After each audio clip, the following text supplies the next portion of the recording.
마태복음 16장 5절에서 12절까지 저와 여러분이 번갈아 가면서 읽겠습니다. 제자들이 건너편에 이르렀는데 그들은 빵을 가져오는 것을 잊었다. 예수께서 그들에게 말씀하셨다. 너희는 바리새파 사람들과 사두개파 사람들의 누룩을 주의하고 경계하여라. 그들은 서로 수군거리며 말하였다. 우리가 빵을 가져오지 않았구나. 예수께서 이것을 아시고 말씀하셨다. 믿음이 적은 사람들아, 어찌하여 너희는 빵이 없다는 것을 두고 서로 수군거리느냐. 너희는 아직도 깨닫지 못하느냐. 5천 명이 먹은 그 빵 5개를 기억하지 못하느냐. 부스러기를 몇 광줄이나 거두었더냐. 또한 4천 명이 먹은 그 빵 7개를 기억하지 못하느냐. 부스러기를 몇 광줄이나 거두었더냐. 내가 빵을 두고 너에게 말한 것이 아님을 너희는 어찌하여 깨닫지 못하느냐. 바리새파 사람들과 사두개파 사람들의 누룩을 경계하여라. 그제서야 그들은 빵의 누룩이 아니라 바리새파 사람들과 사두개파 사람들의 가르침을 경계하라고 하시는 말씀인 줄을 깨달았다. 아멘. 오늘 말씀을 보면요, 예수님과 제자들의 대화를 하고 있는데 초점이 전혀 맞지 않습니다. 예수님께서 말씀하시죠. 내가 빵을 두고서 말한 것이 아니면 왜 깨닫지 못하느냐. 아, 빵 두고 말씀하신 게 아니구나 라고 제자들이 나중에서야, 한참 듣고 나서야 깨닫는 장면이 나옵니다.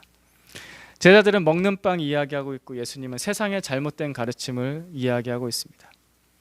얼마 있지 않으면, 이 대화 이후에 얼마 있지 않으면 예수님께서는 이 세상을 떠나셔야 합니다. 십자가의 고난을 받으시고 죽으셔야 했습니다. 그 말 뜻은 무엇이냐면은 진짜 며칠 안 있으면, 이 대화 이후에 며칠 안 있으면은 예수님께서 죽으셔야 된다는 거예요. 3년이 다 채워졌다는 겁니다.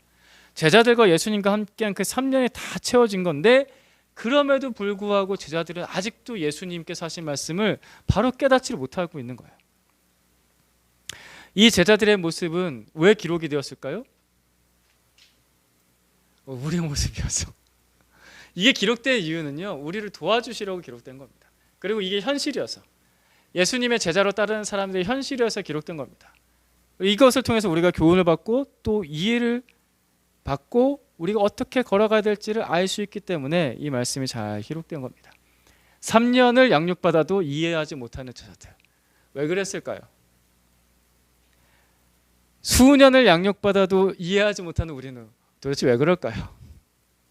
이 말씀 속에서 우리가 예수님께서 가르쳐 주시는 그 길을, 빛을 봤으면 좋겠습니다.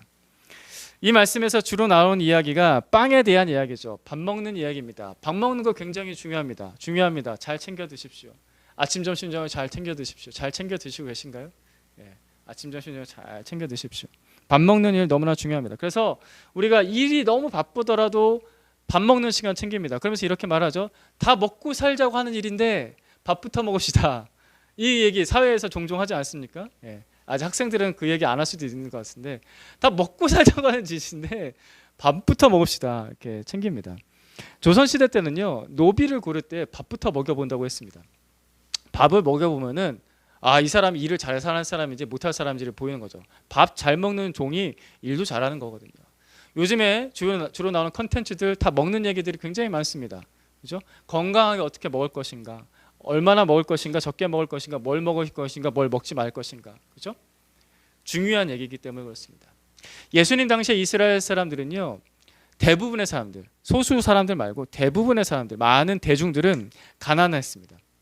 그래서 밥 굽는 일이 많았습니다. 그래서 이 사람들에게는 밥 먹는 일이 중요한 정도의 일이 아니라 죽고 사는 일이었어요.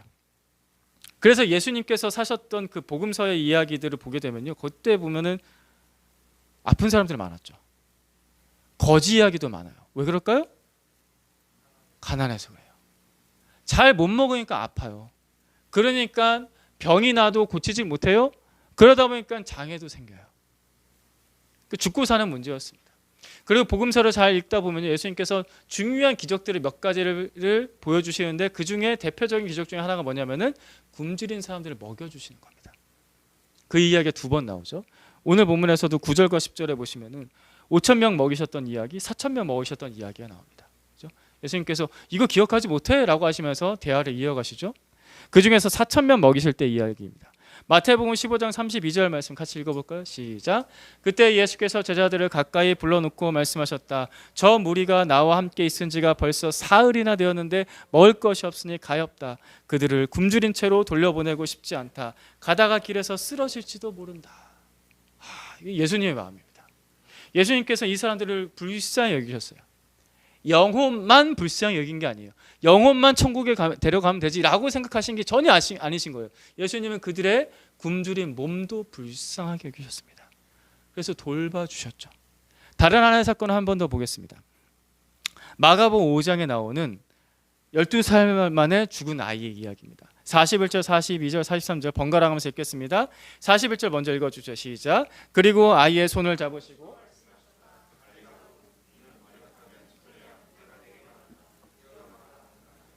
그러자 소녀는 일어나서 다시 걸어다녔다. 소녀의 나이는 12살이었다. 사람들은 크게 놀랐다. 예수께서 이 일을 아무에게도 그에게 소녀에게 먹을 것을 주라고 말씀하셨다. 아멘. 병을 앓다가 아이가 죽었어요. 12살짜리 아이가. 또 여자아이가, 남자아이도 아니에요. 여자아이가. 그러니까 얘가 얼마나 시달렸겠어요. 병을 앓다가 죽었으니까. 얼마나 힘들었겠어요. 그 아이가 죽었다가 살아났어요. 그래서 예수님께서는 그 다시 살아난 아이에게 대뜸하시는 말씀이 먹을 것부터 먼저 줘라고 말씀하셨습니다. 이 아이가 얼마나 힘들었을지, 얼마나 고통당했을지, 얼마나 지금 몸이 지쳤을지를 예수님께서 아시는 거죠. 예수님이 아십니다. 우리의 연약함을 아십니다. 이 말씀이 맨 마지막에 지나치면서 하시는 말씀처럼 들고 있는 소녀에게 먹을 것을 줘.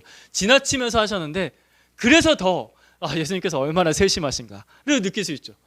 너무 세심하게 먹을 거 먼저 줘야 돼 라고 하시면서 하셨던 그 장면들. 예수님은 우리에게 먹는 문제가 중요하다는 걸 너무나 잘 아십니다. 그걸 무시하지 않으십니다.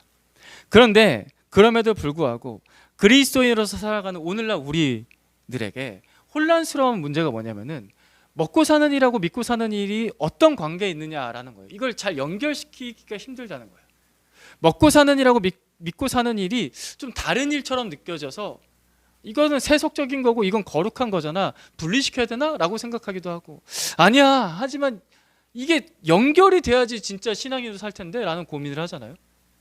여러분 먹고 사는 일하고 믿고 사는 일을 분리해야 되나요? 연결해야 되나요? 연결해야 되죠. 그렇죠? 연결해야 됩니다. 먹고 사는 일하고 믿고 사는 일은 긴밀하게 연결되어 있고 연결되어지는 게 맞는 겁니다. 근데 문제는 뭐예요? 우리가 그걸 연결해서 사는 걸 잘 못한다는 게 문제인 거죠. 왜 그런가? 이거를 분리와 연결의 문제로 볼 게 아니라는 거예요. 먹고 사는 일하고 믿고 사는 일이 전혀 다른 영역이 있다라고 보는 같은 영역이 있다라고 보는 이런 문제가 아니라 연결과 분리의 문제가 아니라 수준의 문제입니다. 분리의 문제가 아니라 수준의 문제라고요. 예수님을 믿는데 예수님께서 주신 그 은혜의 수준만큼 잘하기를 생각하지 않는 거예요. 그래서 이 문제를 분리해야 되냐 연결해야 되냐 그 생각을 하고 있는 거예요. 수준의 문제인데 예수님을 믿으려고 해도 주님께서 말씀하신 그 말씀의 수준을 생각을 해보면 숨이 턱 막히는 거예요. 저렇게 어떻게 살아? 라고 하면서 자꾸 분리시키려고 하는 거예요. 수준의 문제인데. 하나의 예를 보겠습니다. 마태복음 8장 19절 말씀, 20절 말씀. 19절 제가 읽겠습니다. 20절 읽어주시죠. 율법학자 한 사람이 다가와서 예수께 말하였다. 선생님, 나는 선생님이 가시는 곳이면 어디든지 따라가겠습니다. 예수께서 그에게 말씀하셨다. 여우도 굴이 있고 하늘을 나는 새도 보금자리가 있으나 인자는 머리 둘 곳이 없다. 왜 예수님께서는 이 율법학자에게, 예수님을 따르겠다는 율법학자에게 이런 말씀하셨을까요? 저 따르겠으면 난 머리 둘 곳도 없어. 왜 하셨을까요?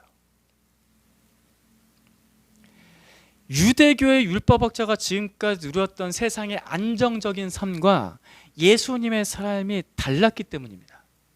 예수님께서는 그걸 분명하게 말씀하신 거예요. 지금하고는 다른 삶이야.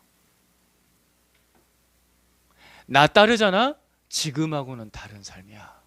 라고 예수님이 말씀하신 겁니다. 율법학자는 분명히 큰 결단을 했어요. 예수님께서 하신 말씀 듣고 기적을 보면서 예수님을 따라야겠다. 예수님을 따르는 길에 그 대가지불과 영광까지 생각을 했어요. 분명히 생각했겠죠. 율법학자니까. 서기관, 율법학자, 바리새파 사람입니다. 굉장히 율법에서 잘 아는 사람이었어요. 오늘날식으로 바꾸면 목사였다고요. 충분히 생각했을 거예요. 근데 머리 둘 곳도 없어 라고 하신 예수님의 말씀에 대해서 율법학자는 그 다음 대답이 나오지 않습니다. 21절 그 다음 구절에 율법학자의 대답이 나오지 않습니다. 이 모습이 오늘날 우리의 모습에 비춰지지 않으십니까? 그죠? 머리 둘 곳도 없어. 지금과는 다른 삶이야. 라고 하면 여기에 어떻게 대답을 해야 돼? 도대체 얼마나 다르다는 거야? 도대체 얼마나 힘들다는 거야? 도대체 뭘 얼만큼 포기해야 되는 거야? 이제 막 숨이 턱. 저걸 할 수 있을까? 그래서 예수를 믿다가도 자꾸 분리시켜요. 신앙하고 나의 삶하고. 그래야지 좀 편해지니까. 예수를 믿으려고 결단을 했다가도 그걸 경험하면 이 종교는 내 종교가 아니구나 하고 뒤로 뒷걸음질 친다고요. 근데 실제적으로 예수님을 따랐던 12제자의 삶을 한번 생각해 보시죠. 복음서에 나오잖아요. 복음서에 우리가 읽어보셨죠? 적어도 마태복음 읽어보셨잖아요. 마가복음 짧은 16장밖에 안 되는 복음서도 읽어보셨을 거예요. 예수님을 실제로 따랐던 제자들의 삶을 생각해 보면요, 그들이 굶고 다녔습니까? 그들이 거지처럼 살았습니까? 그들은 스스로 비참하게 여겼나요? 예수님을 따른 거 후회했나요? 그랬던 사람 한 사람 있죠. 한 사람은 있는데 나머지 11사람은 그런 생각하지 않았습니다. 예수님께서 이 제자들을 전도여행을 보내셨는데 전도여행 보내실 때도 아주 빡세게 보내셨습니다. 속된 말로 굉장히 힘들게 보내셨어요. 준 게 없어요. 지팡이 하나 들고 신발 한 켤레 신고 가. 거의 없이 보내셨어요. 딱 2가지 주셨는데 복음하고 권능을 주셨습니다. 복음하고 권능만 주시고 나머지는 필요한 거 다 주실 거니까 믿고 가. 진짜 거지 전도여행이죠. 오늘날 이렇게 전도여행 간다고 하면 가시겠습니까? 벌써 이제 난리가 나는 거죠. 목사님 지금 시대가 어느 시대인데 차비는 주셔야죠. 내 신용카드 긁어서라도 가야겠네. 그러지 않겠습니까? 근데 그때에 대해서 예수께서 다시 회상하시면서 말씀하신 장면인데 누가복음 22장 말씀입니다. 같이 읽어봅시다. 시작. 예수께서 제자들에게 말씀하셨다. 내가 너희를 돈주머니와 자루와 신발이 없이 내보냈을 때 너에게 부족한 것이 있더냐? 그들이 대답하였다. 없었습니다. 잘 생각해 보십시오. 충격적이지 않습니까? 부족한 것이 있더냐? 없었습니다. 이걸요 세상 기준으로 따지고 들면 부족했겠죠. 그죠? 세상 기준으로 막 파고들어서 따지고 들면 부족했을 것입니다. 돈 없잖아요. 부족하잖아요. 신발 2켤레가 아니에요. 부족하잖아요. 지팡이도 하나예요. 부족하잖아요. 어디 잘 데도 없어요. 불편하잖아요. 핍박과 고난이 있잖아요. 불편해 없어요. 부족해요. 그러나 예수님을 따르는 제자들은 그 12제자들은 그것들을 치명적인 부족함이라고 느끼지 않았다는 거예요. 무슨 말입니까? 이거 없어서 못 살겠네라고 생각하지 않았다는 거예요.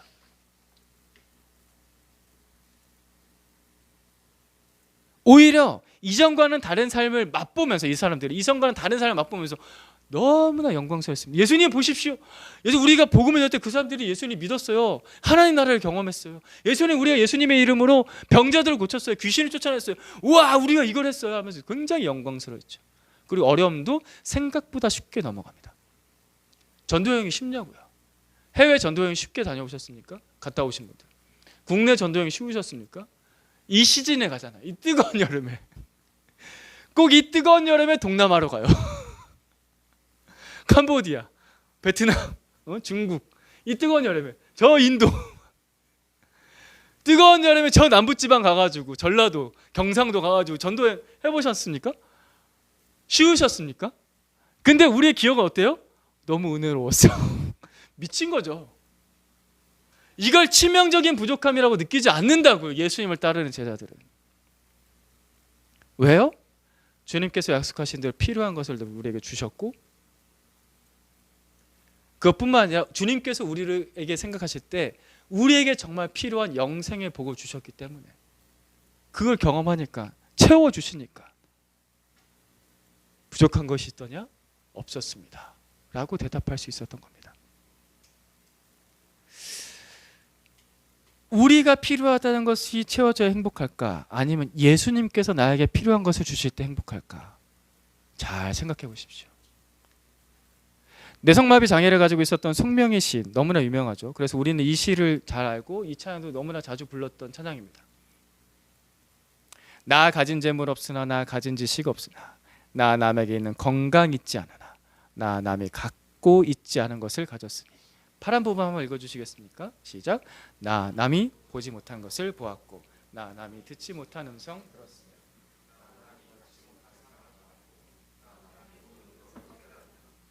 같이 읽을까요? 공평하신 하나님이 나 남이 가진 건 나 없지만 나 남이 없는 것을 갖게 하셨네. 세상에서 어느 정도로 있으면은 우리가 풍족하다고 느낄까요? 내가 어느 정도로 건강하면 부족함이 없을까요? 친구가 몇 명 있으면은 내가 안정감을 누릴까요? 그 친구 중에서 유력한 사람이 몇 명 있으면은 내 어깨가 펼쳐질까요? 깨진 항아리에 물을 채울 수 없듯이 우리의 인생도 아무리 채워도 채워지지가 않습니다. 그러나 예수 그리스도를 따르는 제자로 살면은 다른 수준의 삶을 삽니다. 예수님께서 말씀하신 복은 이런 복입니다. 다른 수준의 삶을 사는 것. 매일매일 채워도 채워지지 않는 삶이 아니라 채우고도 넘치게 하시는 주님의 은혜에 빠지는 삶을 사는 겁니다. 세상의 바다에 빠지는 그 삶이 아니라 주님의 은혜의 바다에 빠지는 그 삶을 주신다고요. 수준이 다르다고요. 방향이 달라요. 그때 우리는 제자들처럼 대답할 수 있을 겁니다. 부족한 것이 있더냐? 없었습니다 라고 대답할 수 있는 그 삶을 살기 축복합니다. 우리의 인생의 마지막 순간에 오늘 우리 혜원 형제가 아주 의미심장한 주제를 하나 던져주는데 well dying이라고 했는데, 잘 죽는 삶, 잘 마무리하는 삶을 살 때 내 삶을 돌아봤을 때 부족한 거 있었던가? 예수님 때문에 없었습니다. 대답할 수 있는 그런 삶 살기를 축복합니다. 수준이 다른 삶입니다. 근데 이 수준이 다른 삶을 살려면은 한 가지 우리에게 필요한 훈련이 하나 있는데 그것이 무엇이냐? 우선순위 훈련입니다. 마태복음 6장 30절부터 34절까지 말씀 역시 또 번갈아 가면서 읽겠습니다. 오늘 했다가 내일 아궁에 들어가 들풀도 하나님께서 이와 같이 입히시거든 하물며 너희들을 입히시지 않겠느냐 믿음이 적은 사람들아. 그러므로 무엇을 먹을까 무엇을 마실까 무엇을 입을까 하고 걱정하지 말아라. 이 모든 것은 모두 이방 사람들이 구하는 것이요 너희의 하늘아버지께서는 이 모든 것이 너희에게 필요하다는 것을 아신다. 너희는 먼저 하나님의 나라와 하나님의 의를 구하여라. 그리하면 이 모든 것을 너희에게 더하여 주실 것이다. 같이 읽습니다. 그러므로 내일 일을 걱정하지 말아라. 내일 걱정은 내일이 맡아서 할 것이다. 한날의 괴로움은 그날에 겪는 것으로 족하다. 이 말씀에서도 예수님께서 우리의 상황을 전혀 무시한 게 아니에요. 먹을 거 입을 거 마실 거 걱정하지 마. 내가 채워줄 거야 라고 말씀하시죠. 34절의 말씀에서도 너희가 얼마나 고생하는지 내가 알아. 그러니까 미리 앞당겨서 고민하지 마, 걱정하지 마. 그게 너희 삶을 행복하지 못해. 그냥 오늘에 만족해. 오늘 걱정한 거 그냥 오늘로 끝내. 내가 돌봐줄 거야 라고 약속하신 말씀입니다. 그래서 이것들을 걱정하고 이것들을 구하는 것보다 뭐 먼저 구하라고 하십니까? 네. 이런 것들 걱정하는 것보다 뭐 고민하라고요? 하나님의 나라와 하나님의 의. 하나님의 나라와 하나님의 의. 이게 너희가 행복하는 먼저 해야 될 우선순위야 라고 말씀하시는 겁니다. 하나님의 나라를 구하십시오. 쉽게 말하자면 하나님 나라에 들어갈 걸 구하세요. 하나님 나라에 들어갈 걸 먼저 구하세요. 하나님의 의를 구하세요. 무슨 말이냐면은 의는 올바르다는 뜻인데 하나님과 나와의 올바른 관계를 구하라는 겁니다. 그 어떤 것보다, 돈과의 올바른 관계보다, 세상 권력을 가진 사람과의 올바른 관계보다 하나님과의 올바른 관계를 먼저 구하십시오. 똑같은 말인데 이게 무슨 말이에요? 하나님 나라에 들어간다, 하나님과 올바른 관계에 있다. 뭘 구해라? 두 글자, 구원을 구하라 라는 것입니다. 이게 가장 먼저라는 겁니다. 그러면 나머지는 덤으로 채워주시는 거예요. 이거를 한 걸음 더 나가서 내가 구원을 받았잖아요. 구원 받은 사람 뭘 구해야 되냐? 하나님의 나라가 내 삶의 자리에 이루어지는 걸 구하는 거예요. 내 가정에, 내 일터에, 내 관계 속에 하나님의 나라가 내 삶에 이루어지는 걸 구하는 거예요. 그걸 구하세요. 왜? 그래야 행복하니까. 그래야 나머지는 덤으로 이루어지니까. 하나님의 의, 하나님께서 나를 보실 때 옳다 여기시는 삶을 살길 구하세요. 내가 가정에서, 일터에서, 교회에서, 내가 관계 속에서 하나님께서 인정해 주시는 삶을 살길 구하세요. 이게 먼저예요. 그럼 나머지는 덤으로 주어지니까. 이것이 그리스도인의 우선순위입니다. 그런데 왜 구원이 중요하다는 것을 알면서 구원을 먼저 구하지 않을까요? 구원받은, 매일매일 구원받은 자의 삶을 사는 것이 정말 행복하다는 것을 알면서도 왜 그 삶을 구하지 않을까요? 수준을 낮추기 때문입니다. 자꾸 수준을 낮춰. 그것도 좋은데 어떻게 그렇게만 살아요? 수준을 낮춰요. 은혜의 수준을 자꾸 낮춰요. 예수님은 제시하는 건 이건데, 나는 너에게 이걸 주시기 원한다고 예수님께서 성경에서 그렇게 말씀하시는데 그 은혜의 수준을 낮추고 말씀의 수준을 낮춰요. 여러분, 수준 낮추지 마시고 우선순위를 두십시오. 따라해 봅시다. 수준을 낮추지 말고 우선순위를 두자. 수준은 밖에 어떤 것으로, 세상에 어떤 것으로 수준을 세우지 말고 성경적인 개념으로 수준을 세우는 겁니다. 그리고 우선순위는 항상 훈련되어야 됩니다. 다시 한 번 더. 수준은 세상에 어떤 기준을 끌고 와서 이 수준이야 라고 맞추지 마시고 성경적인 개념으로 수준을 맞춰야 돼요. 그리고 우선순위는 항상 훈련하는 겁니다. 그래서 우리 교회에서 양육하면서 이 개념을 계속 가르치는 거예요. 성경에서 이렇게 수준을 정해주셨어, 예수님이.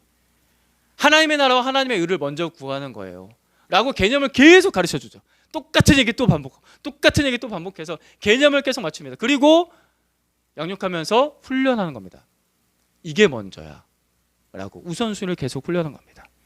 수준을 낮추지 말고 그대로 두고 우선순위를 계속해서 훈련하는 겁니다. 성경적인 개념을 가지고 훈련을 하는 겁니다. 잠시 따라하는 것이 아니라 내 삶이 될 때까지. 내 삶이 될 때까지. 잠깐 모방하는 것이 아니라 내 삶이 될 때까지.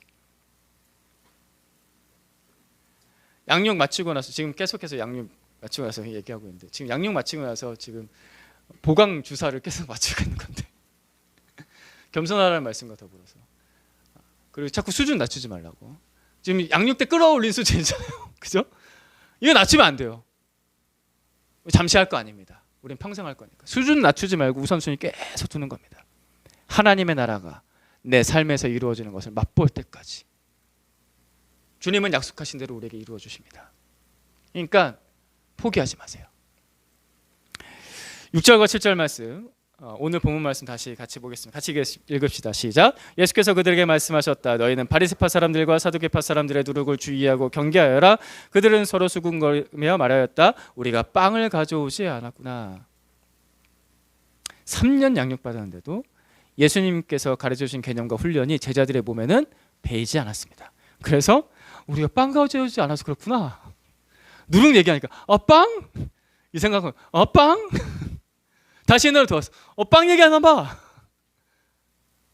자꾸 수준을 낮추고 우선순위를 두지 않는 겁니다. 그래서 오늘 우리가 성경을 볼 때 민망할 정도로 제자들은 예수님께 꾸중을 정말 많이 들었어요. 복음서를 볼 때마다 너무 많이 혼난다. 나 같으면 상처받아서 떠났을 것 같다 라는 생각이 들 정도로. 그럼에도 불구하고 이 제자들의 아주 탁월했던 면이 있습니다. 큰 장점이 있었습니다. 그게 뭔지 혹시 아십니까?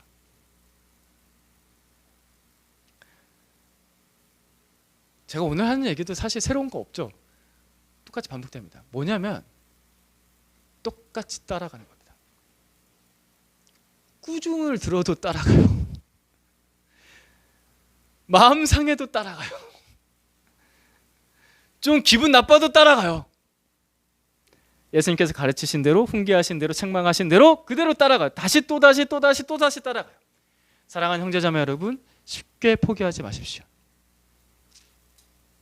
그리고 사실 여러분이 쉽게 포기하지 않을까 하는데요, 어려워도 포기하지 마십시오.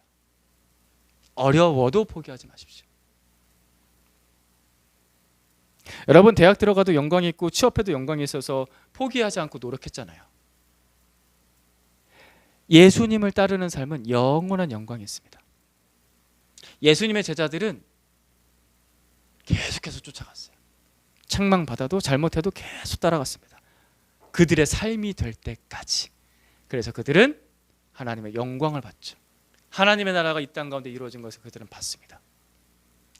이 책망들었던 제자들이 예루살렘과 온 유대와 사마리아와 땅끝 로마까지 이르러서 하나님의 나라가 그들의 삶 가운데 이루어진 것을 눈으로 봤습니다. 그 영광을 봤습니다. 포기하지 않고 따라갔기 때문에 어려웠어요. 힘들었어요. 예수님을 믿는 거 결코 쉽다고 말씀드리지 않습니다. 어려워요. 그래도 포기하지 마십시오. 영광이 있습니다. 이것은 우리에게 도전을 줍니다. 위로와 격려가 되는 겁니다. 아, 내가 가는 삶이 불확실한 삶이 아니라 이거 하면 행복할까 말까 그런 삶이 아니라 분명히 행복하고 영광 있는 삶이다. 위로하고 격려 줍니다. 지금까지 예수님 몇 년 믿으셨습니까?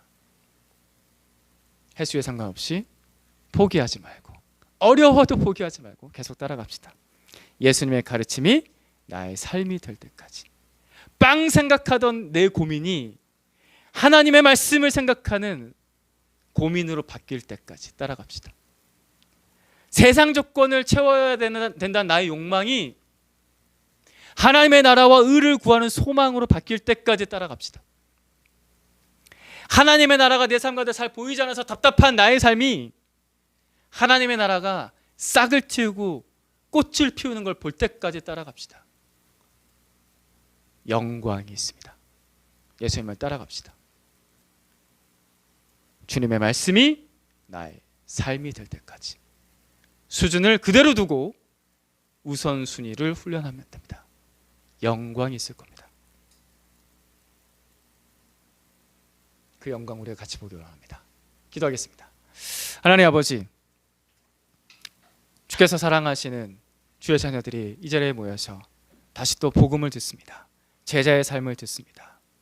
하나님, 양육을 마치고 쉬는 이 기간에도 우리가 수준을 낮추지 않고 우선순위를 계속해서 훈련할 수 있기를 원합니다. 아버지, 힘을 주시고 은혜를 주십시오. 때로는 꾸중을 듣고 나 자신에 대해서 실망하고 또 때로는 하나님께서 나한테 왜 이렇게밖에 하지 않으시는가라는 고민이 들지라도 쉽게 포기하지 않고 어려워도 포기하지 않고 이 길을 계속해서 걸어갈 수 있기를 원합니다.